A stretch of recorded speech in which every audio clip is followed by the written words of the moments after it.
3 days break ఇచ్చి. So అది మీకు చాలా ఎక్స్పెరిమెంటల్ పార్ట్ అనమాట అది. వెరీ కమర్షియల్ పార్ట్ సార్ అది. అవునా? అది కమర్షియల్గా అంత రీచ్ అవ్వాలనే ఇదంతా ఇంత టైం తీసుకొని చేసాం అది. ఓకే. ఎక్కడెక్కడైతే ఎక్స్పెరిమెంటేషన్ పార్ట్స్ ఉన్నాయో అవన్నీ వెరీ క్లియర్ సార్, అన్ని డ్రామాలోనే ఉన్నాయి ఎక్కువ.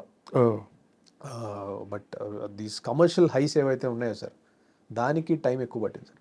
అంటే commercialise to give you that theatrical feel. Yes. So దాని మీద ఎక్స్ట్రా వర్క్ చేయాల్సి వచ్చింది. ఓకే. సో అయితే మీరు రవితేజ గారితో హిట్ కొట్టడానికి ఫిబ్రవరి 9న చాలా రెడీగా ఉన్నారు సార్.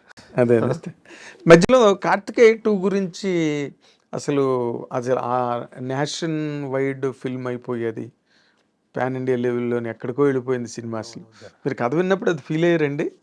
కథ విన్నప్పుడు అది కొంచెము వెరీ ట్రికీ ఎక్స్పీరియన్స్ సార్ అది. కథగా విన్నప్పుడు అది కొంచెం వేరే ప్రాసెస్ తీసుకున్నాం ఆ సినిమాకి. We shot it is different. దాన్ని ఏం చేసామంటే స్క్రీన్ ప్లే ఫైనల్ సెషన్సే ద్వారకా వెళ్ళి అసలు కృష్ణుడి గురించి తెలుసుకుంటూ ఆ ప్రాసెస్లో అవి అంటే ఆ స్క్రీన్ ప్లే ప్రాసెస్ దగ్గర నుంచి కూడా I was involved in Karthikeya 2.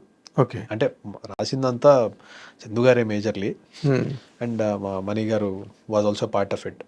So but I was with them first stage నుంచి కూడా I was there. Part of it. I was part of it. So అక్కడికి ట్రావెల్ చేయడము, అక్కడి నుంచి చూస్తూ వెళ్ళడము, గుజరాత్ అంతా ట్రావెల్ చేసాము. అసలు ద్వారక ఏంటి, కృష్ణుడు ఏంటి, ఈ ప్రాసెస్లో నాకు తెలిసింది అసలు కృష్ణుడు గురించి. అవునా? సో ఆ సినిమా చూశాక కృష్ణుడి గురించి ఏవైతే చెప్పామో అది నాకు ద ప్రాసెస్ ఆఫ్ మేకింగ్ ఇట్లో నేను తెలుసుకున్నాను. Okay. So it was all reflecting. అవును, మీ లెర్నింగ్ రిఫ్లెక్ట్ అయింది. అంతే సార్, మీ ఏదైతే ప్రాసెస్లో లెర్నింగ్ ఉందో అది స్ట్రాంగ్గా రిఫ్లెక్ట్ అవుతూ వచ్చింది. బట్ అది ఎందుకు ట్రిక్కీ ఫిలిం అంటే సమ్ ఎక్స్ బడ్జెట్ అని అనుకుంటే ఎక్స్ బడ్జెట్కి కొంచెం ఎక్కువ వెళ్ళాం సార్, కానీ ఆ సినిమాకి 5x బడ్జెట్ కావాలి, అది ప్రాబ్లం. ఓకే. సో దానికి ఒక ఎక్స్ బడ్జెట్ ఉంది. ఎక్స్ బడ్జెట్ నుంచి మేము కొంచెం ఎక్సీడ్ అయ్యాము, కానీ సినిమాకి ఏమో 5x బడ్జెట్ కావాలి. సో ప్రొడ్యూసర్ సపోర్ట్ పాపం వాళ్ళు 2x వరకు పుష్ చేసుకుంటూ వచ్చే పొజిషన్కి వచ్చారు. So we had to find solutions. Vishwaprasad గారు, అభిషేక్ గారు చేశారు. వాళ్ళు దే సపోర్టెడ్, అంటే బియాండ్ వెళ్ళి చేసినట్టే సార్ చెప్పాలంటే. బట్ సొల్యూషన్స్ కూడా we find interesting, we found interesting solutions. ఇలాంటివంటే మినియేచర్స్ చేసాం ఆ ఫ్రోజన్ లేక్ అంతా. ఓకే. సో ఇలాంటివన్నీ కొంచెం ఇంట్రెస్టింగ్గా చేసాం. కొన్ని సీక్వెన్సెస్ వెరీ మినిమల్ క్రూతో వెళ్ళి only literally like 10-15 people real క్లైమేట్స్లో ఆ మౌంటైన్స్ మీద అవన్నీ రియల్గా చేసాం. So we took that harder approach. బాగా ఎంజాయ్ చేశారు ఆడియన్స్, అందుకే ఆల్ లాంగ్వేజెస్ కదా. సో ఆ సినిమా చూసినప్పుడు ఆనెస్ట్గా మేమేం చేసామో నాకు కనిపిస్తూ ఉంటుంది చూసినప్పుడల్లా, ఏదో చేసామని. అదే వెనకాల మీ బ్యాక్గ్రౌండ్ వర్క్ ఎక్కువ ఉంది దానికి. సార్ అది రిఫ్లెక్ట్ అయిందని అనుకుంటున్నాను సార్ ఆ థీమ్లో. Film required that scale and very often that, very rarely తప్ప అట్లాంటి ఆపర్చునిటీస్ రావు.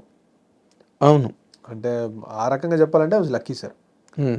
అంటే ఆ స్పాన్ ఉండి ఎక్కడో స్టార్ట్ అయ్యి ఎక్కడో ఒక వైట్ డెజర్ట్స్లోకి వెళ్తూ, అక్కడ నుంచి కేవ్స్లోకి వెళ్తూ, కేవ్స్లో నుంచి స్లోగా మౌంటైన్స్లోకి వెళ్తూ ఎటో వెళ్ళిపోతుంటుంది, అలాగా అలా వెళ్తూ ఉంటుంది కానీ సార్.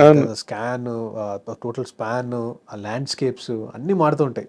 అవును. సో బట్ అన్నిటిని మ్యాచ్ చేసి తీయడం కూడా పెద్ద అదే సార్. అండ్ ఇంకా అది ప్రాసెస్లో I think it some of will find the solution sir. But ఆ స్పాన్ పేపర్ మీద ఉంటే దెన్ మనం ఏదైనా చేయడానికి ఉంటుంది సార్.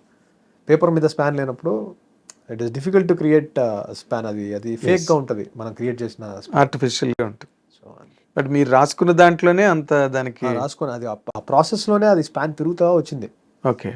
సో ఇట్లా ఉండబోతుంది, ఇట్లా ఉంటుంది, ఇట్లా ఉంటుంది, ఇది ఇక్కడ చేద్దాం, ఇది ఇట్లా చేద్దాం. బట్ మీరు గమనించారా, ఒక మైథలాజికల్ క్యారెక్టర్ సినిమాలో ఉండి దాని చుట్టూరా ఒక ఫ్యాంటసీ కైండ్ ఆఫ్ స్టోరీని కానీ అల్లి చేస్తే ఆ సినిమాలన్నీ బాగా ఆడుతున్నాయి. మీ కార్తికేయ 2 బాగా ఆడింది, ఇప్పుడు హనుమాన్ బ్రహ్మాండంగా ఆడుతుంది. మన రూట్స్ కాబట్టి సార్, మనం తెలియకుండా మన రూట్స్లోనే ఉన్న క్యారెక్టర్స్ మనం చిన్నప్పటి నుంచి వింటూ ఉంటాము.